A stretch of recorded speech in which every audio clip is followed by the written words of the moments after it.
जय हिंद दोस्तों, आपका सक्सेस विस्टा चैनल पर बहुत बहुत स्वागत है। आपने जैसा पीछे देखा, पिछली वीडियो में हमने त्रिभुज को, मैथमेटिक्स का त्रिभुज पूरा खत्म किया था। आपने काफ़ी ज़्यादा लाइक एंड शेयर किया। जिनको इस वीडियो की ज़रूरत है उन लोगों तक पहुंचाते रहिए। गणित पढ़ने के इसी क्रम में आज हम आपके सामने लेके आए हुए हैं चतुर्भुज। इससे पहले हम त्रिभुज लेके आए थे, तो आज हम चतुर्भुज पढ़ेंगे। मैथमेटिक्स को हम धीरे धीरे पूरा मैथमेटिक्स कवर कर लेंगे और आपको मैथमेटिक्स बिल्कुल इजी सब्जेक्ट लगने लगेगा। अगर इस चैनल के द्वारा जुड़े रहेंगे तो मैथमेटिक्स आपको बहुत इजी वे में समझ में आ जाएगा। तो चलिए सबसे पहले हम चतुर्भुज का पोस्टमार्टम करते हैं। चतुर्भुज का ही मतलब होता है चतुर और भुज, दो शब्दों से मिलकर बना है चतुर और भुज। मीन्स चतुर मीन्स होता है चार और भुज मीन्स होता है भुजाएं। ऐसी आकृति जो चार भुजाओं से मिलकर बनी है चतुर्भुज कहलाती है। लेकिन ऐसा नहीं है कि आपने कहीं भी चार भुजाएं खींच दी, कह दिया ये चतुर्भुज है। नहीं, ये चतुर्भुज नहीं है।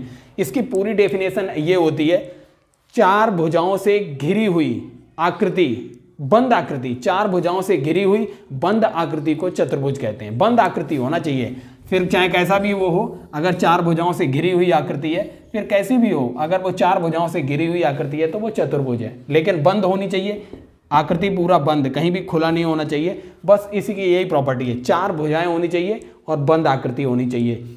बस चार भुजाओं से घिरी हुई बंद आकृति को चतुर्भुज कहते हैं। एक छोटी सी बात है। अब आइए देखते हैं चतुर्भुज। आपको ये पता चल गया चतुर्भुज, इसके नाम से ही पता चल गया कितनी भुजाएं हैं, चार भुजाएं हैं इसमें। अब आप बताइए कि इन दो भुजाओं के मिलने से क्या बनता है। उनके बीच झुकाव होता है, कोण बनता है। उसी झुकाव को हमने एक मैथमेटिक्स में नाम दे दिया कोण। जो जब दो भुजाएं आपस में जुड़ेंगी तो वो किसी न किसी झुकाव पे तो जुड़ेंगी, बस इसी झुकाव को मैं कोण बोल दिया गया है। बस जब जब ये चार भुजाएं जुड़ेंगी तो चार जगह मिलेंगी भी आपस में एक दूसरे से। जब चार भुजाएं एक दूसरे से जुड़ेंगी तो चार जगह मिलेंगी। तो चतुर्भुज में कितने कोण होते हैं? चार कोण होते हैं चतुर्भुज में। चतुर्भुज में चार भुजाएं, चार कोण होते हैं। अब इन कोणों का योग हमेशा याद रख लीजिए, इस बात को याद रख लीजिए। चतुर्भुज में जो चार कोण होते हैं उन चारों कोणों का योग, चारों कोणों का योग, कोण ए प्लस कोण बी प्लस कोण सी प्लस कोण डी हमेशा 360 डिग्री होता है। कोई सा भी कोण, कोई सा भी चतुर्भुज हो, किसी भी प्रकार का चतुर्भुज हो, बस चतुर्भुज होना चाहिए, बंद आकृति होनी चाहिए। उसके अंतः कोणों का योग, अंदर वाले कोणों का जो योग होता है, चारों कोणों का योग 360 डिग्री होता है। तो ये दो बातें आप बेसिक हैं, याद रखिए। चार भुजाएं होती हैं, चार कोण होते हैं और चारों कोणों का योग जो होता है, चारों अंतः कोणों का योग होता है 360 डिग्री। अब आप बताइए, कोई अगर एक चतुर्भुज है, ये हमने चार भुजाओं की बंद आकृति बना ली, इसी को हमने चतुर्भुज बोला। इसमें विकर्ण कितने होंगे? विकर्ण का मीन्स होता है टेढ़ी रेखाएं। आप देखेंगे कितने बिंदु हैं? चार बिंदु हैं। अपोजिट, एक दूसरे के विरोधी जो बिंदु हैं उनको आपस में मिला दो। ए का विरोधी क्या है? सी है, इनको मिला दिया। बी का विरोधी क्या है? डी है, इसको मिला दिया। और बाकी के कोई बचे ही नहीं। जब चार बिंदु हैं, चार बिंदुओं के दो दो विरोधी होंगे, जैसे बी का डी विरोधी होगा, सी का ए विरोधी होगा, तो चार बिंदुओं के दो विरोधी होंगे। बस उन्हीं दो विरोधियों को आपस में मिला दिया गया और यही टेढ़ी रेखा। विकर्ण का मीन्स होता है विकृत, मीन्स टेढ़ी। तो ये देखिए टेढ़ी रेखाएं हैं। तो बस एक चतुर्भुज के अंदर कितनी विकर्ण हो सकते हैं? दो अपोजिट बिंदु हैं, ए का सी, बी का डी। तो बस इन्हीं अपोजिट बिंदुओं को मिलाने से जो रेखा बनती है, इसी को विकर्ण कह देते हैं, इसी को कहते हैं विकर्ण। अब बताइए, एक चतुर्भुज के अंदर कितने विकर्ण हैं? एक ये विकर्ण है, एक ये विकर्ण है, दो विकर्ण होते हैं। एक चतुर्भुज के अंदर दो विकर्ण होते हैं। तो ये तीसरी प्रॉपर्टी। पहली प्रॉपर्टी, चतुर्भुज में चार भुजाएं होती हैं। दूसरी प्रॉपर्टी, चतुर्भुज में चार कोण होते हैं और चारों कोणों का योग कितना होता है? 360 डिग्री होता है। और एक चतुर्भुज के अंदर कितने विकर्ण होते हैं? दो विकर्ण होते हैं। तो ये तीनों प्रॉपर्टी आपको नोट डाउन करना है। अब आइए देखते हैं आगे विकर्ण। अब आइए देखते हैं चतुर्भुज के प्रकार। सबसे पहला चतुर्भुज का प्रकार है समांतर चतुर्भुज। बहुत इजी है, चीजें इसी में, नाम में ही सब कुछ दिया हुआ है। समांतर चतुर्भुज, सब कुछ नाम में ही है, प्रॉपर्टी याद करना नहीं पड़ेगी, सब कुछ नाम में दिया है। समांतर का मीन्स आमने सामने की भुजाएं कैसी होंगी? समांतर होंगी। समांतर का मीन्स ऐसी रेखाएं जो एक दूसरे को कहीं भी कितना भी अनंत तक बढ़ाएं, एक दूसरे को काटे ना, पैरेलल में ही चलती रहे, इसी को कहते हैं समांतर रेखाएं। इनको कितना भी आगे बढ़ाया जाए कभी भी एक दूसरे को काटेंगे नहीं, एक दूसरे से मिलेंगी नहीं, तो इन्हीं को समांतर रेखाएं कहते हैं। तो बस जब आमने सामने की भुजाएं समांतर होती हैं और एक दूसरे के बराबर होती हैं, भुजाएं समांतर के साथ साथ एक दूसरे के बराबर भी होंगी, बस ये वाली भुजा इसके बराबर होगी, ये इसके बराबर होगी, लेकिन एक दूसरे के समांतर भी होंगी। आप देखेंगे ये भुजा एक दूसरे के समांतर भी होंगी, तो बस इसी को समांतर चतुर्भुज कहते हैं। देखेंगे आप ये दोनों भुजा और ये दोनों भुजाएं आपस में एक दूसरे के बराबर और समांतर हैं, तो बस ये वाला कोण जो होता है इस कोण के बराबर होता है और ये कोण इस कोण के बराबर होता है। कहने का मीन्स समांतर चतुर्भुज में जो सम्मुख कोण होते हैं, एक दूसरे के सामने वाले कोण, वो एक दूसरे के बराबर होते हैं। तो प्रॉपर्टी 1 में लिख लीजिए, समांतर चतुर्भुज में आमने सामने की भुजाएं एक दूसरे के समांतर होती हैं, पहली प्रॉपर्टी।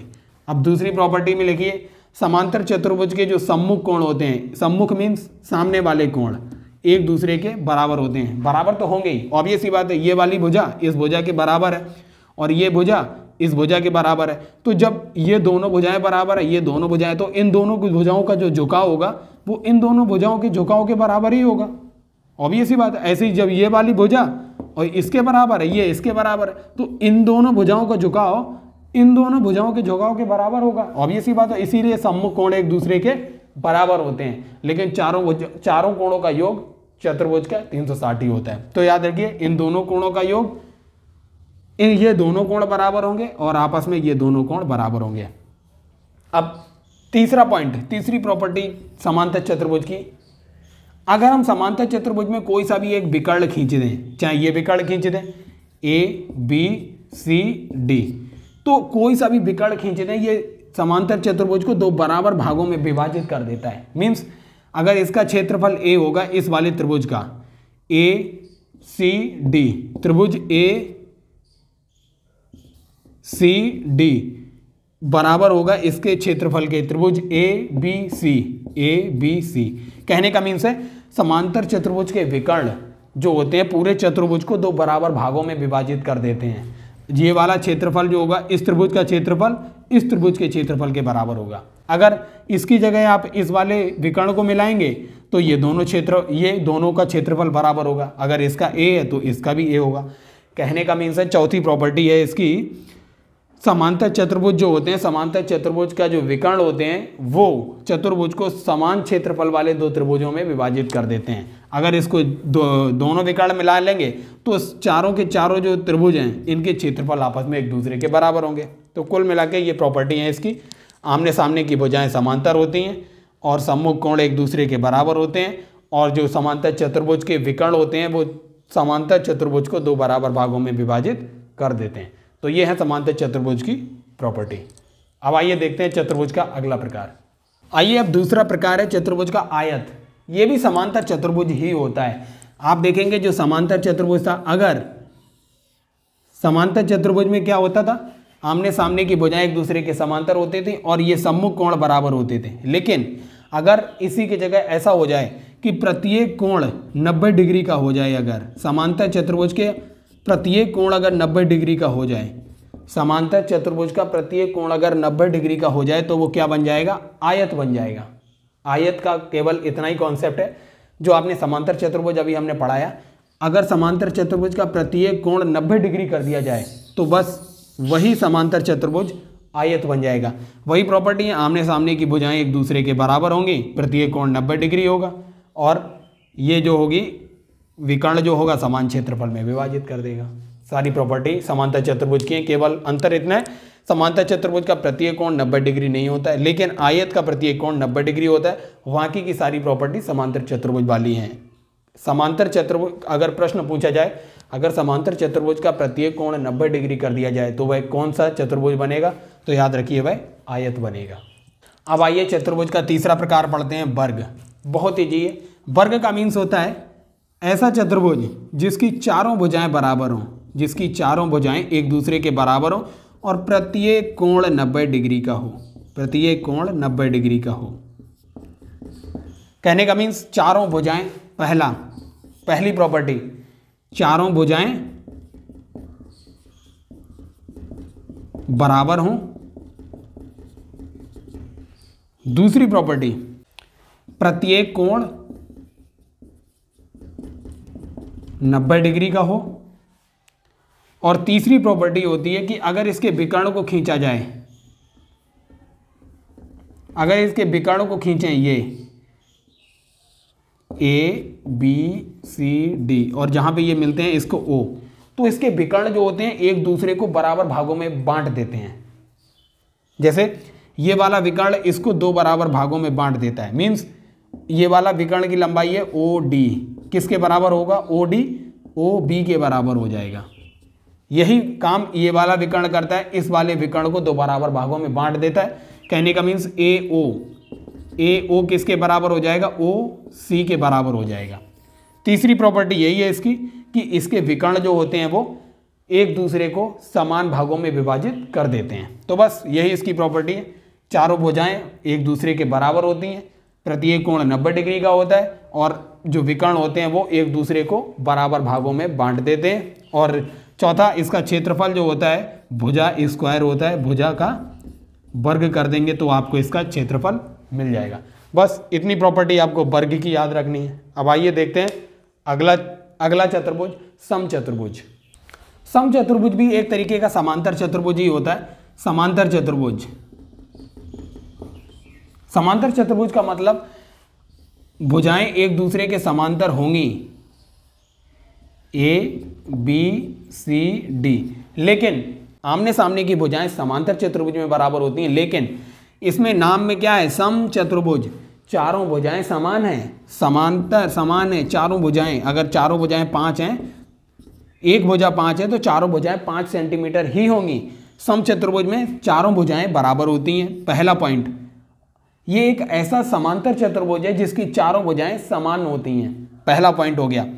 बाकी का आप देखेंगे इसके जो सम्मुख कोण हैं इनका योग जो होता है, सम्मुख कोणों का योग, सम्मुख कोणों का योग जो होता है, सम्मुख कोण, इनका योग होता है बराबर 180 डिग्री।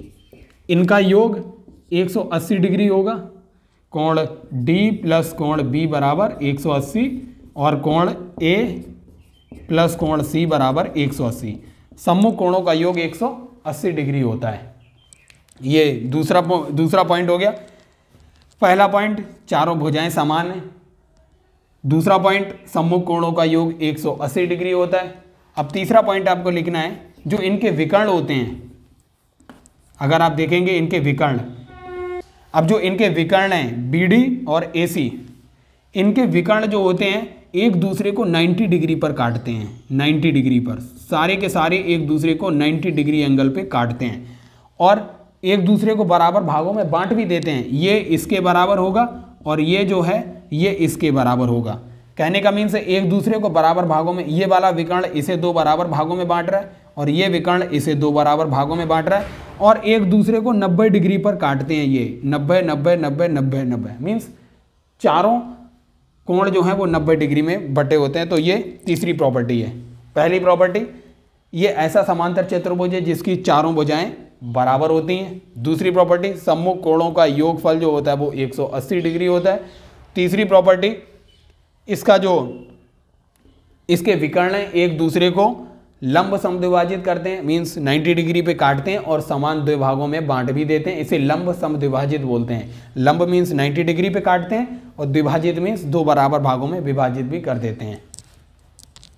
तो आइए अब देखते हैं चतुर्भुज का 5वां प्रकार, समलंब चतुर्भुज। आइए अब चतुर्भुज का चौथा प्रकार देखते हैं, समलंब चतुर्भुज। समलंब चतुर्भुज दरअसल ऐसा चतुर्भुज होता है जिसकी सामने वाली भुजा ये जो सम्मुख 2 भुजाएं हैं AB और CD, AB पैरेलल होती है CD के, मीन्स AB ये वाली 2 सम्मुख भुजाएं एक दूसरे के समांतर होती हैं। लेकिन ये वाली भुजाएं हैं AD और BC विपरीत भुजाएं एक दूसरे के समांतर नहीं होती हैं। केवल ये दोनों भुजाएं एक दूसरे के समांतर होती हैं। इसी को कहते हैं समलंब चतुर्भुज। बाकी के चारों कोणों का योग तो 360 डिग्री होगा ही, क्योंकि चतुर्भुज है।